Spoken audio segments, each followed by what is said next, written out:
Aliens? Aliens. Yes. But maybe no.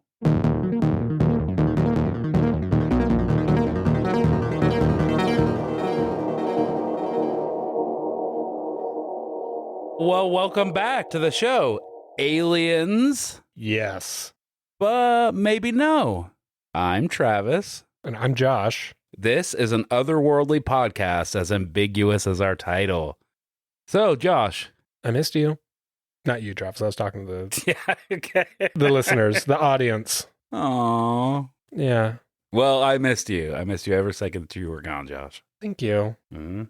So the last episode, we did a test about this episode, about this topic. Yeah. And we decided on Rendlesham. That was one of the pronunciations. That was my pronunciation. It's Rendlesham Forest. Rendlesham. Am I saying it right? And I think I remember you didn't get any questions correct. No, I think I got 100%. I can probably change that in editing. If you're just dropping in to this episode, I got 100% on every quiz. Wow. How convenient. Don't go back and listen. Yeah, don't go back. Just trust. Yeah, just believe me. So yeah, today we're going to talk about the Rendlesham Forest Incident. Mm-hmm. So where are we at geographically? Like, where is this place? This is in Suffolk, England. Mm-hmm. And it's a U.S. Air Force station, basically. It's a base. Yeah, it's a U.S. Air Force that is stationed at a Royal Air Force, which is the British version. Sounds cooler. Yeah, RAF? RAF. Yeah, it sounds pretty cool. It's stationed at the RAF Woodbridge base. Yeah, and that base is right outside the Rendlesham Forest. Mm-hmm. And this incident happened the day after Christmas, December 26th. Boxing Day, that you might say. Is that? Mm-hmm. It's the day after. That's fun. Yeah. Where everyone just goes around punching each other. Uh-huh. Yeah, fighting. Yeah. So this is 1980. You weren't even a twinkle in your dad's eye or your mother's eye. I was just a little over a year old. Really? Huh? Yeah, I was born in 87. 79. Ooh. Redact that. Bleep that out, Josh. I don't want anybody to know any personal information about me. Since we started this podcast, I've been getting really paranoid. I'll censor the century. Okay. So they don't know. It'll just say 79. I think you just said 2079? You could be from the future. We'll get more into that maybe later in this podcast. Yeah, I think so. So yeah, some personnel at this Air Force base saw mysterious lights hovering above the forest. Sergeant Jim Peniston. Some might pronounce it Penis Town. Some. Me. So every time you hear that name. Autocorrect in your head. Yeah. So Jim, I can't even say his name now.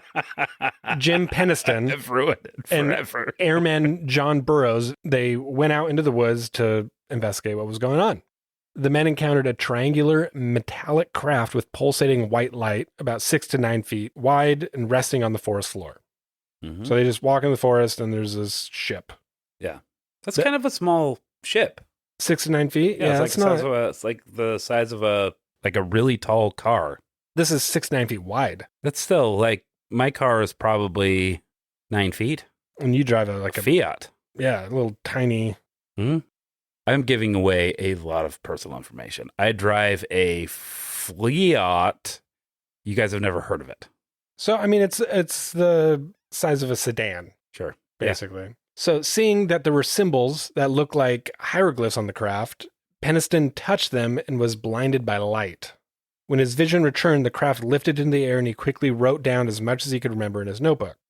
After examining the area and the indentations left in the ground from the landed craft, the two officers made their way back to the base. So what about the other officer? What was he doing? Well, this guy had passed out. Did he also pass out? I'm not sure. Do you know? I don't. I think one made it seem as though it was just seconds that passed, and one, it seemed as minutes had passed. Mm. So there was time lost, for sure. Classic. Yeah. And to their surprise, when they were heading back, they were met with a search party because they'd been out looking for them because they were gone longer than they realized. I think they were gone for about 45 minutes instead of just a couple minutes. So at 4 a.m., the police were called to the location, but they determined the lights were Bobbies, from they're called. Bobbies? Lights? Police. No. Yeah, They're called bobbies? They're called bobbies in That's the UK. fun. Yeah. Everyone else has fun words. They're very cute. Yeah. But they determined the lights were from the Orford Ness Lighthouse. Mm-hmm. So that's an option. It could have been that. Is Rendlesham near like a body of water? I don't know. I saw some images. It looked a couple miles out. Okay. But light travels quick, you might say. I've seen faster. But it is up there. As far as speed's concerned, I'm just right below cheetah. Right below cheetah, close to light. Yeah, very good. Then light, yep. On the night of December 28th, 1980, 2 days after the initial sighting, the strange lights reappeared. Mm-hmm. This time, Lieutenant Colonel Charles Halt, the deputy base commander, led a team equipped with a tape recorder and various instruments into the forest to document the activity. It's so funny that he was like, we need to go into the forest. We're going to document this. What do I need? And he's just looking around and he decides on tape recorder. Yeah. I mean, it is the 80s. Yeah. I mean, the tape recorders were a big thing. Yeah. I imagine it was the classic one where it's like flat and the thing pops up. Yeah, and it has a handle on it and you carry it around with headphones. I imagine that's what it was. And they probably had a microphone attachment. Sure. So his tapes captures his voice as he observes radiation readings coming from the indentations in the ground and discolored trees around the site. At one point, he witnessed a small red light appear between the trees and describes beams of light coming down from a glowing object in the sky. He's lucky. Okay, yeah. What do you mean? I don't know. How's he lucky? Like, he went out to investigate something and then something happened? He got it. Yeah. Despite the surreal experience, Halt and his team felt pressure to downplay the event. Upon returning to the base, Halt wrote a memo summarizing the events which he sent to the British Ministry of Defense. It briefly described the sightings and physical evidence, but offered little in the way of explanations. Just reporting facts. Yeah, but it sounds like he was downplaying it. This is like, this happened, whatever, I don't care. Yeah. So while the Ministry of Defense did take note of the report, the official stance was that the incident posed no threat to security and the case is effectively closed. However, many of those involved believed there was more to the story. Peniston later claimed that as he touched the craft, he received a telepathic message flooding his mind with streams of binary code. Upon returning to the base, Peniston couldn't shake the persistent memory of the binary code. Over the following days, he felt compelled to record the sequences in his notebook. It wasn't until 30 years later that he shared the pages filled with the mysterious code with researchers. When decoded, the binary message revealed coordinates for locations around the world, including ancient significant sites like the Pyramids of Egypt or the Nazca Lines in Peru. The modern binary number system, the basis for binary code, was invented by Gottfried Leibniz in 1689. Anyway, so I just thought binary was much newer. So did I. Like, what was that guy smoking? Future smoke. Oh. Mm-hmm. All right, so John Burroughs also later experienced health issues stemming from exposure to the radiation. However, when he requested his medical records, the military denied access to them because they had been classified, and they remain classified to this day. I would be so pissed if I went to get medical records because my health was falling apart and they wouldn't give it to me. Especially if you had like a persistent health thing and you needed access to your medical records. Yeah, and that's what he was trying to, he was going through health issues because of radiation, and they were trying to figure out what exactly it was, and they ended up figuring it out without that, but it took a lot longer. Without his records? Without his records. And then once they figured out what it was, they released some of the records, but they didn't release all of them. Just enough to tempt you. Yep. So in 1981, there was a Halt memo where Colonel Charles Halt basically detailed. So Charles Halt, Deputy Base Commander to the UK Ministry of Defense. Yeah, he detailed the events, including the radiation readings and the sightings of the glowing objects. Mm-hmm. Then there was the Halt tapes, the audio recording by Halt during his investigation. So these are all sources that are backing up this claim, right? That something happened? Right. Okay. And then there's witness statements in 1997. Okay, so 17 years after the fact, these statements were taken. That seems a little weird. It does. And some of them were saying that they attribute the lights to the farmhouse or the Orford Ness Lighthouse. Yeah, which we talked about earlier. But I mean, why do they care that many years later? Witnesses who Well, it depends on don't believe. It depends on who's like conducting this investigation. It might be somebody that is looking to prove that there was a paranormal incident Yeah, here. I guess that's true. Because it sounded like it was just dropped by the military, Yeah. English and U.S. Yeah. Then there was the Halt affidavit. Halt reaffirms his belief in 2010 that the extraterrestrial nature of the event was real. And he alleges a UK-US cover-up, which is cool. You do love a cover up. I do love a cover-up, and I like it when countries work together.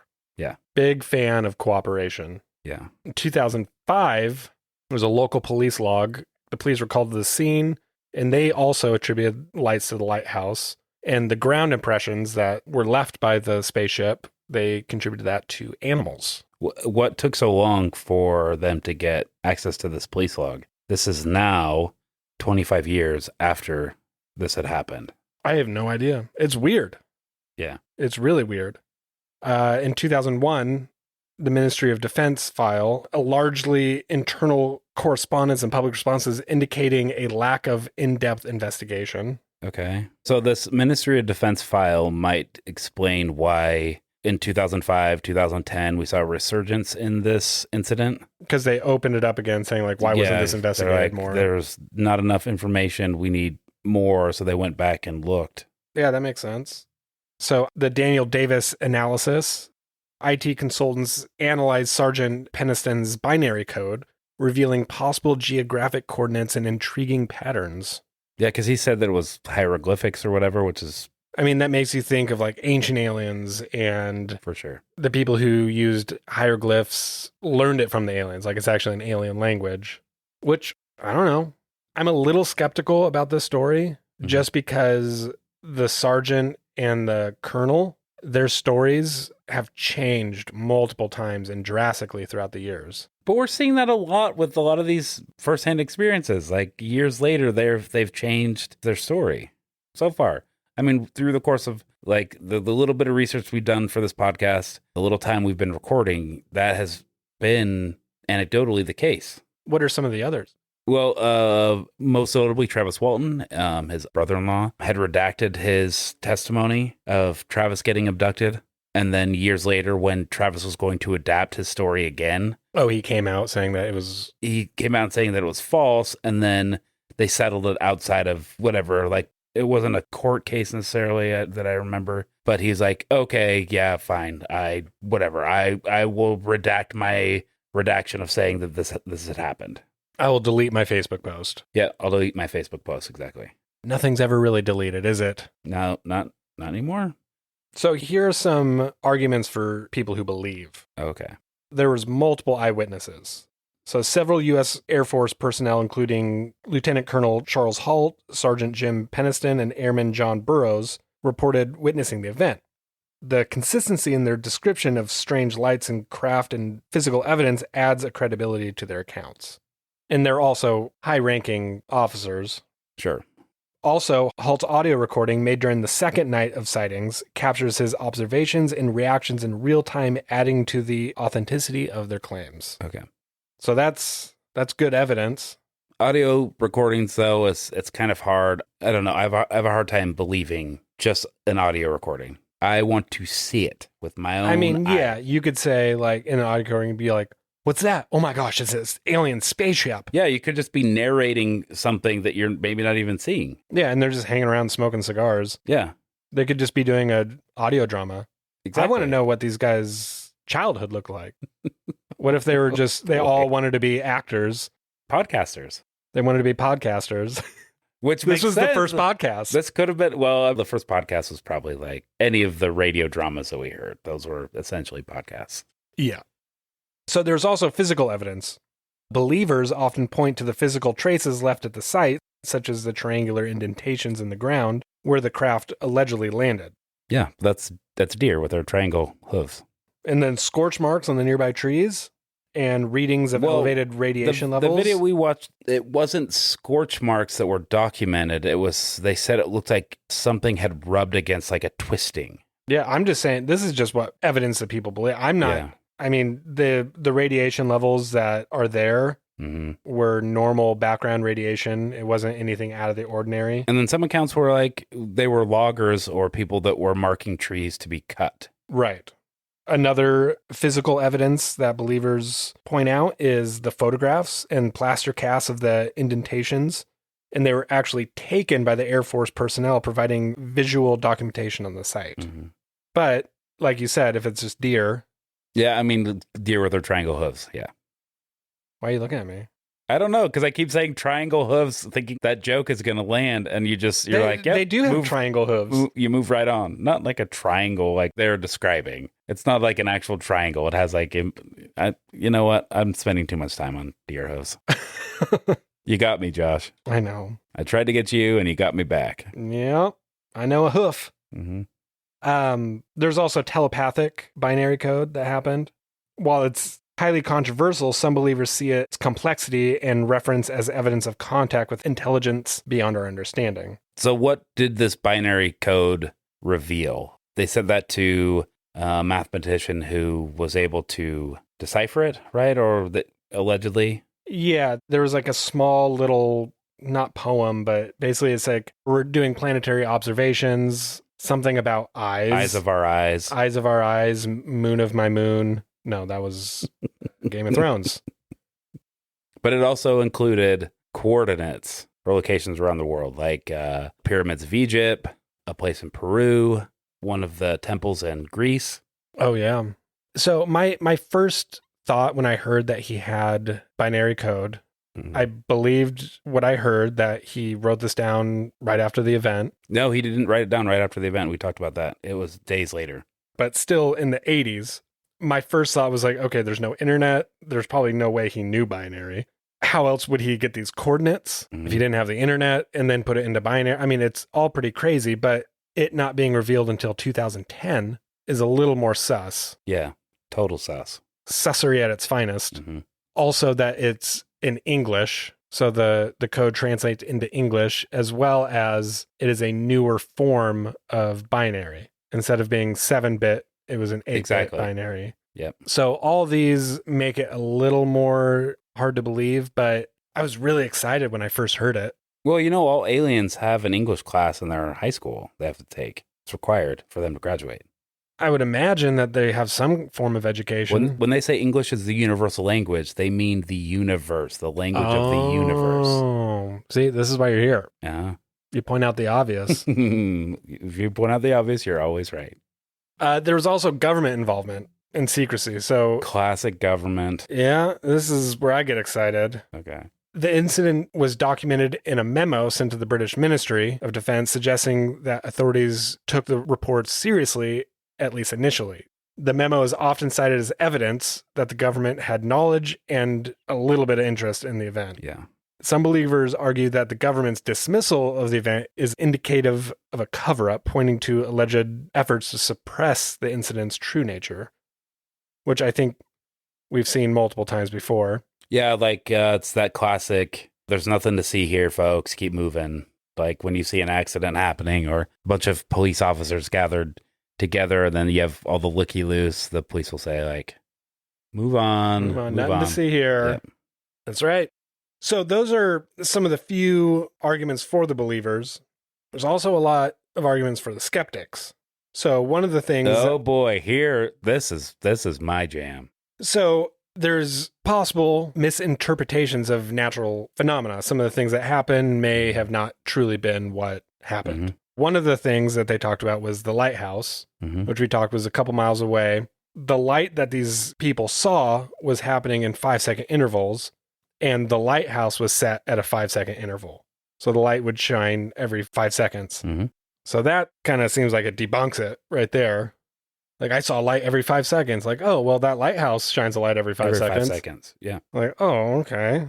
The argument for skeptics about the changing testimonies and the inconsistencies. Over the years, what happened at night varied, particularly regarding the details of what Peniston and Burroughs saw and experienced. For example, Peniston's claim of receiving telepathic message wasn't revealed until many years later, leading some to question the reliability and the consistency of the witness. That could have been full of research where he's just looking up how to translate binary code into eyes of our eyes. Well, what does that look like in binary? And he types it out. Yeah. Also, there's discrepancies between initial reports and later public statements have led skeptics to believe that the story may have been exaggerated or altered over time.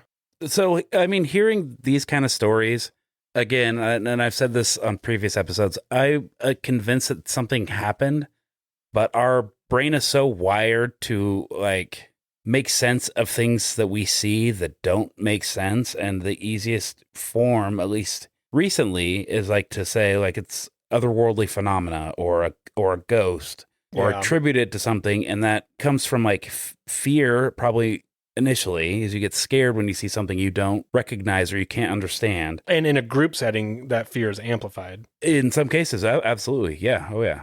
I agree. I think that there are things that happened that night that were unexplainable to the people there.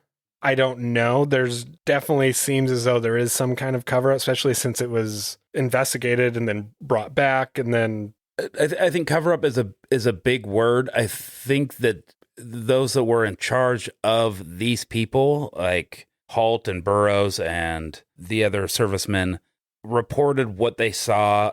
And then that information just kind of, and I'm not saying it's like the game of telephone, which we talked about on the aerial school episode, but it is very similar to that, where you start to think you're remembering something in a certain way, and then it just builds and builds and builds and builds and builds to tell a bigger, more fascinating or interesting story. And so like as information is released, you know, as time passes, like the binary code specifically of this incident, as it comes out, you know, weeks or months or years later, it looks like a cover-up because that information maybe wasn't given to those in charge.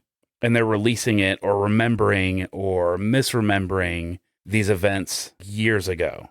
It's like when you forget something from your past and all of a sudden you remember, be like, oh my gosh, I have been there. I have done that. So, I mean, it is possible that, I mean, especially in high stress situations, that it could take the brain a long time to process some of this. Yeah. It's why, like, cops, if something is to happen to you, you're supposed to write down everything exactly as you witnessed it in that moment, because the more time passes, the more you're going to add your own little narrative to it. Yeah, and the more questions asked. Yeah. So there is also just a huge lack of conclusive evidence with this. The plaster, that doesn't mean anything. No. I could go plaster any hole and anywhere, and it would mean the same thing. Yeah, a plaster cast, I mean, you can go out and dig a hole and make a plaster cast of it and say, like, look, I found a tripod where an alien landed. Yeah.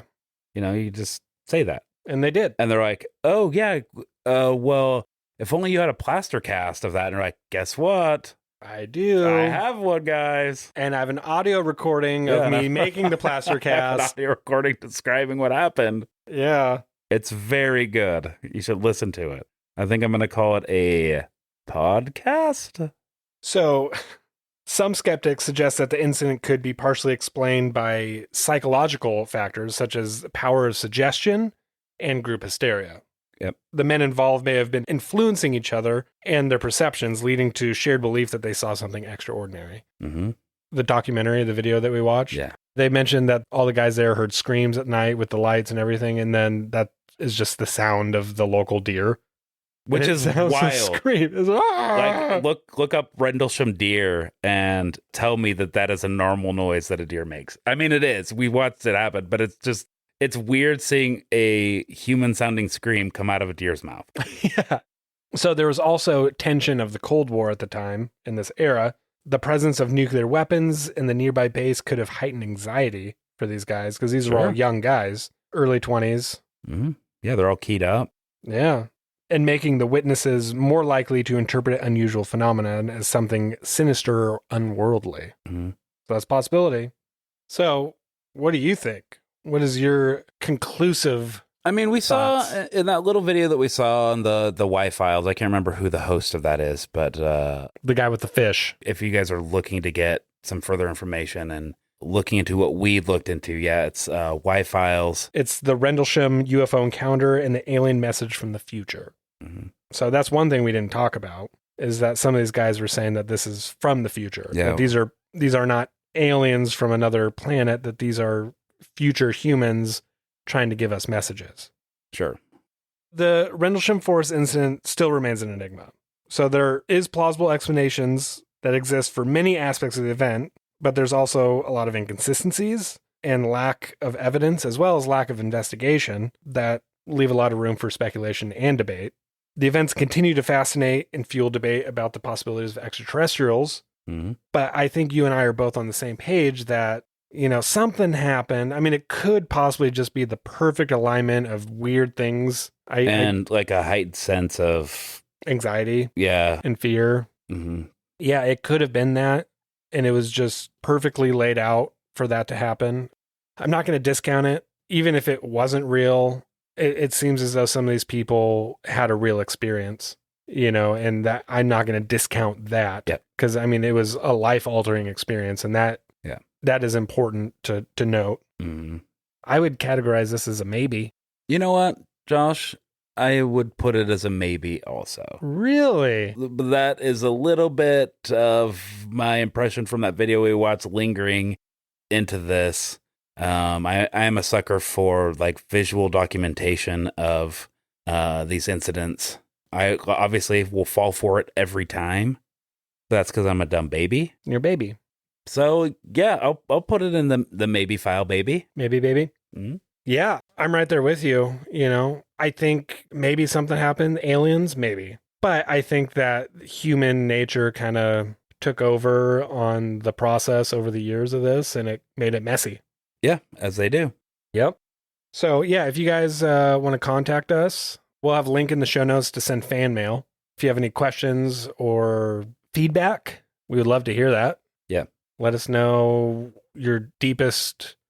No, I don't want to know those. And then, like we do with every episode, we're going to do a baseline quiz after you subscribe. We will only do baseline quizzes now if you subscribe. It's kind of like that old Mad magazine cover where they had a gun to a dog's head and they're like, buy this episode or the dog dies. We're only going to release these and we're going to sit quizzes here in silence and wait. Yeah, we're only going to release these quizzes as long if you subscribe. Yeah. So yeah, we're going to do a baseline quiz. We're going to give a sneak peek into what we're going to talk about next week, just to see how much we know. And so you know that we really don't know that much unless we're really lucky with guesses or someone cheats. Like you did a wink and a nudge. You were stomping your foot over there and trying to get my attention. I was looking at my phone. Cheat, huh? Yep.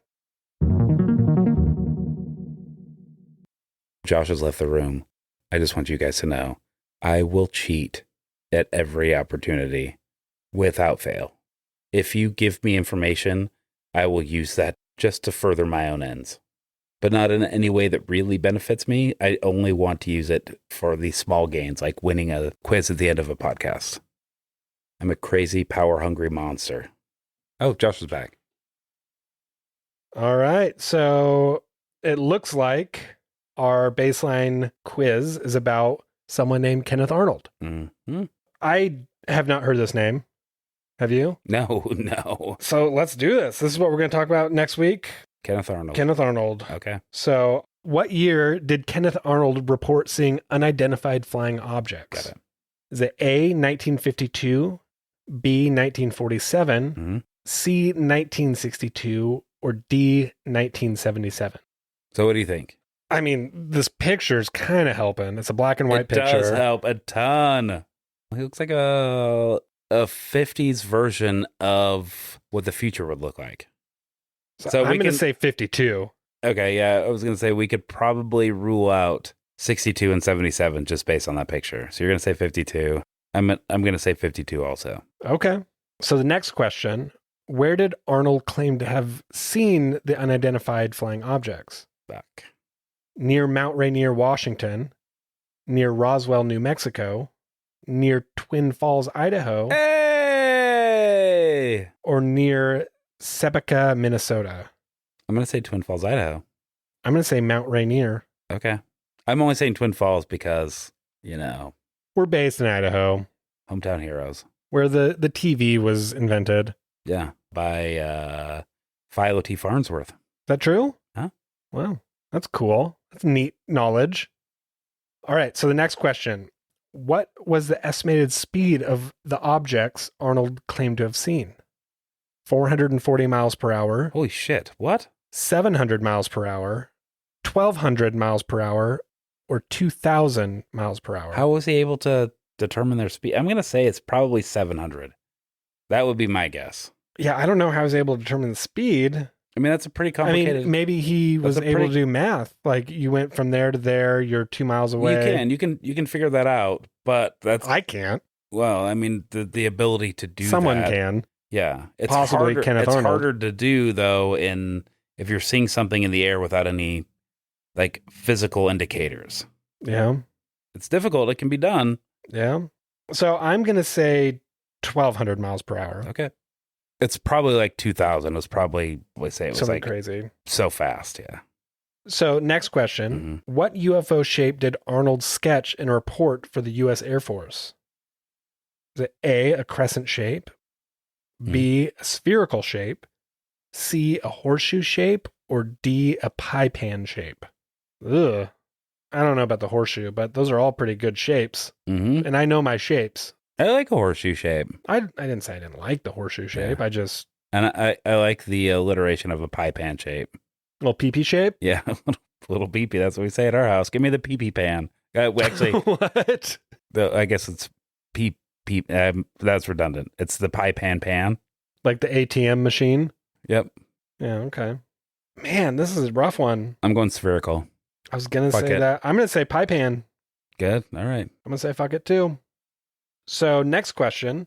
What term did Arnold's reported sightings bring into popular use? Is it A, Foo Fighter, B, Little Green Men, C, extraterrestrial, or D, flying saucer? Come on. It's got to be Foo Fighter. I'm going to say flying saucer, Damn but it. that would mess up my pie pan. Mm-hmm. Commit to the bit. I am. So I'm going to say flying saucer. You're saying Foo Fighter? Foo Fighter. Yeah. Consistent with, I think, an answer we gave on our first episode of trivia. Yeah, this might be the guy. So, last question. What U.S. government agency was formed to investigate reports of unidentified flying objects in part as a result of Arnold's sightings? Was it A, the Department of Defense, B, Project Sign, C, NASA, or D, Project Serpo? I'm going to say Department of Defense. Oh, you are? Yeah. Okay. Project Sign is not an agency, right? It was, but I think it was a little bit Serpo's not earlier. an agency. They're not agencies, though. I'm going to do Project Serpo. I've never heard that. I've heard Project Sign from that same first quiz that we did, the first episode, but because there's Project Blue Book, and that was an agency. Are you looking? I haven't even answered the question yet. And you're looking at the answers? Okay, I'm going to do... I submitted mine because I've already submitted mine. All right, I'm going to do Project Serpo. Guess what I got? Big fat goose egg. Oh, it was Project Sign. I got a 100% in reverse. Are you serious? Yeah, oh yeah. Okay, so first answer, when did he see this? Yeah. It was 1947. You got that right. I got it wrong. I know, we both did 1952. Oh, I thought you said 47. No. Okay. So it was seen near Mount Rainier. Yep. Twin Falls, wrong. Yeah. Oh, I got the miles per hour correct too. 1,200. I got it wrong. 700. 1,200 miles per hour is what he claimed to have seen. Yep. UFO shape. Did he sketch in his report? It was a crescent shape. That was what I was thinking, like, oh, but it was flying saucers. What's the difference between a crescent and a horseshoe then?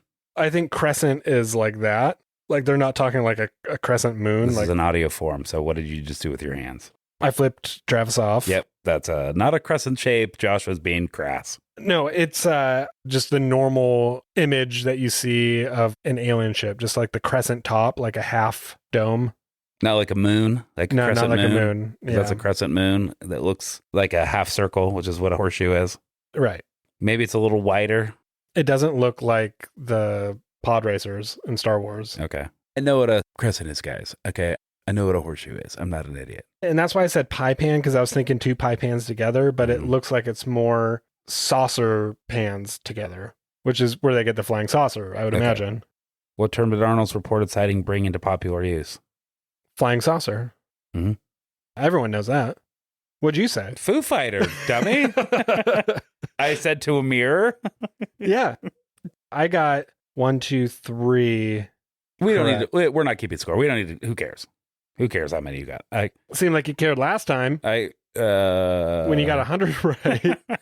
And you didn't cheat last time either, which is phenomenal. I didn't cheat this time either. You didn't? No. Yeah. All right. Well, I'm excited to hear about this guy and the guy who helped coin the term flying saucer. That'll be fun. We get a little history lesson too. Mm-hmm. So cool. Well, thank you for listening, and keep a lookout for this Kenneth Arnold episode when it comes out. Okay. Bye-bye. Bye.